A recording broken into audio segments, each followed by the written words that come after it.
السلام علیکم ورحمۃ اللہ وبرکاتہ۔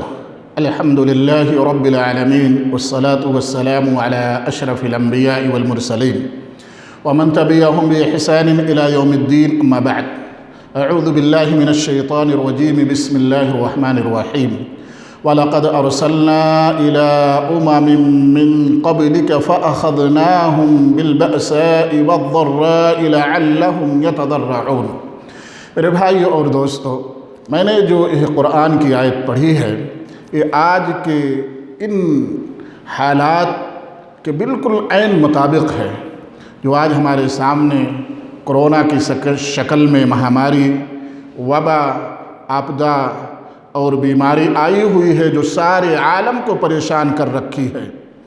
سارے عقل مندوں کی، سارے سائنسدانوں کی سائنس ان کے سامنے فیل ہو چکی ہے۔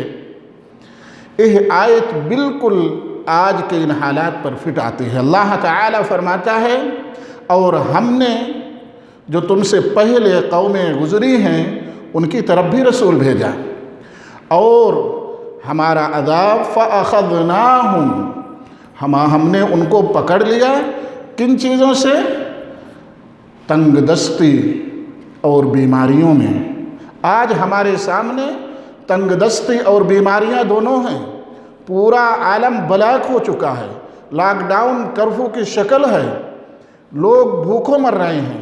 یہ تنگ دستی آج ہمارے سامنے موجود ہے، بیماری کورونا کی شکل میں موجود ہے۔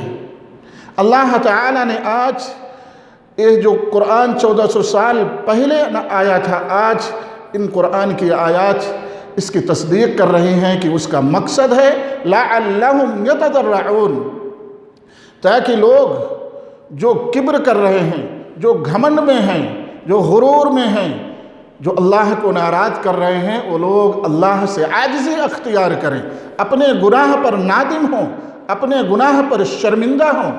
اللہ تعالیٰ آگے فرماتا ہے فَلَوْلَا إِذْ جَاءَهُمْ بَأْسُنَا تَضَرَّعُوا وَلَكِنْ قَسَتْ قُلُوبُهُمْ، پس جب ان کے پاس ہمارا عذاب آیا، جب سزا آئی، جب ہمارے عذاب نے ان کو پکڑ لیا، تو انہوں نے عاجزی کیوں نہیں اختیار کی؟ وَلَكِنْ قَسَتْ قُلُوبُهُمْ، عاجزی اختیار کرنے کے باوجود، عاجزی اختیار کرنے کے بدلے میں ان لوگوں نے اللہ تعالیٰ کی نافرمانی پر ڈٹے رہے۔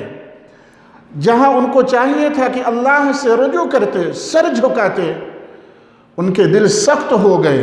وَلَكِنْ قَسَتْ قُلُوبُهُمْ، ان کے دل پتھر ہو گئے، ان پر نصیحتیں اثر ہی نہیں کر رہی تھیں۔ وَزَيَّنَ لَهُمُ الشَّيْطَانُ مَا كَانُوا يَعْمَلُونَ، ان کے جرم کو، ان کے گناہ کو، ان کے بدکاریوں کو، ان کی سود خاریوں کو، سود خوریوں کو، ان کی حرام خوریوں کو شیطان مزین کر کے پیش کر رہا تھا، ان کو اعتماد دلا رہا تھا، ان کو دماغ میں بات بھر رہا تھا کہ تم بڑے اچھے کام کر رہے ہو۔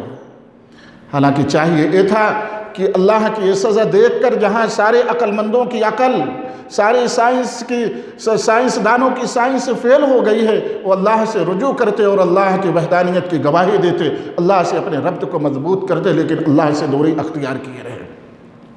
میرے دوستو، اسی طریقے سے اللہ تعالیٰ فرماتا ہے وَلَقَدْ أَخَذْنَاهُمْ بِالْعَذَابِ فَمَا اسْتَكَانُوا لِرَبِّهِمْ، ہمارا تحقیق کہ ہمارا عذاب ان کو پکڑا، تحقیق کہ ہم نے ان کو پکڑا، تحقیق کہ اللہ کی سختی ان پر آئی، سزائیں آئیں بیماریوں کی شکل میں، پریشانیوں کی شکل میں، لیکن انہوں نے اپنے رب سے عاجزی اختیار نہ کی، بلکہ اور اس پر جمے رہے، ڈٹے رہے، تکبر دکھاتے رہے، گھمنڈ دکھاتے رہے۔ اور چاہیے ان کو تھا کہ وہ عاجزی اختیار کرتے ہوئے، لیکن میرے دوستو انہوں نے عاجزی اختیار نہ کی۔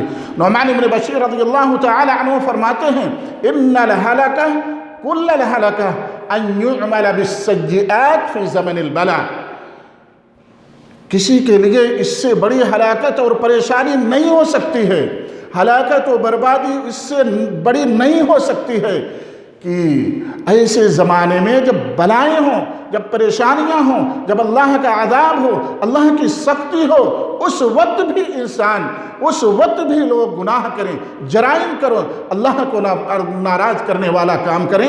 میرے دوستو، آج آپ اپنے ماحول کا جائزہ لیں، اپنے گھر کا جائزہ لیں، اپنے فیملی کا جائزہ لیں، پڑوس کا جائزہ لیں، دیکھیں کہ ہمارے اندر کیا ہے۔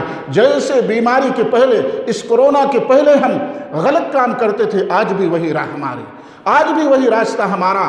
جیسے ہم گناہوں میں پہلے لت پت تھے، آج بھی لت پت ہے۔ صبح اٹھتی ہے غیبتوں سے، صبح ہوتی ہے جھوٹ سے، صبح ہوتی ہے فراڈ سے، لیکن پھر بھی ہمیں شرم نہیں آتی کہ ہم اللہ کو ناراض کر رہے ہیں اور کس منہ سے اپنے کو مسلمان کہتے ہیں۔ بوڑھا، جوان، عورت، مرد، بچے سب اس میں شامل ہیں، جن کے منہ سے ابھی دودھ کی باٹلی بھی نہیں چھوٹی ہے، جن کو ابھی نماز کے طریقے بھی صحیح سے نہیں معلوم ہے، جن کو یہ نہیں معلوم کہ کن چیزوں سے وضو ٹوٹ جاتا ہے، کن چیزوں سے نمازیں باطل ہو جاتی ہیں، وہ بھی آج گندی سیاست میں اتنے مصروف ہیں کہ ان کے پاس دین سیکھنے کے لیے وقت نہیں۔ اس کی وجہ ہمارے بڑے جاہل ہیں، گنوار ہیں، انہوں نے دین نہیں سیکھا، نہ سیکھا، نہ ان کو شرم آ رہی ہے کہ ہم تو بے دین ہیں۔ اپنے بچے کو بھی دین کے راستے پر چلائیں، کیونکہ جب دیکھ رہے ہیں کہ بڑے غیبت، جھوٹ، حرام خوری، بدکاری میں لگے ہوئے ہیں تو چھوٹے بھی اسی گندی سیاست میں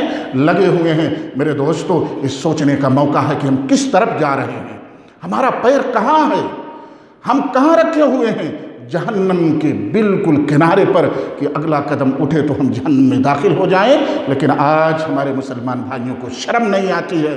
آج ان حالات کے باوجود بھی ہمارے اندر ذرہ برابر بھی بیداری نہیں آئی۔ دیکھنے میں آیا نہیں، آپ کو سننے میں نہیں آیا کہ جس طریقے سے پہلے فساد میں تھے، جس طریقے سے پہلے گناہ میں تھے، کوئی کھیل میں لڑائی کر رہا ہے، کوئی سود خوری میں مصروف ہے، کوئی بچوں کی باتوں میں لڑ رہا ہے، کوئی گالیاں دے رہا ہے، کوئی عام کے لیے لڑ رہا ہے، کوئی اپنے انا کے لیے لڑ رہا ہے۔ میرے دوستوں، یہ پہلے بھی تھا اور آج اس بیماری کے بعد بھی یہ ہے۔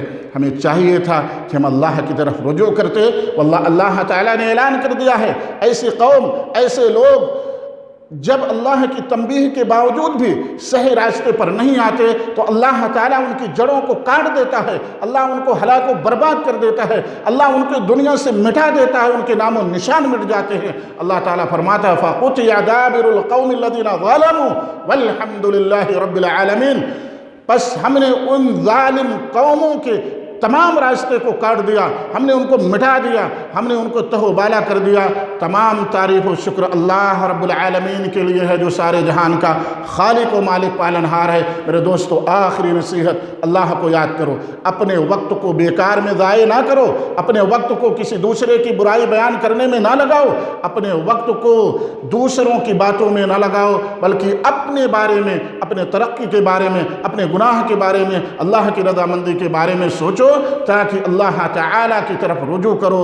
اللہ تعالیٰ سے دعا ہے کہ اللہ تعالیٰ تمام مسلمانوں کو صحیح راستے پر چلنے کی توفیق عطا فرمائے، آمین۔ وآخر دعوانا ان الحمد للہ رب العالمین۔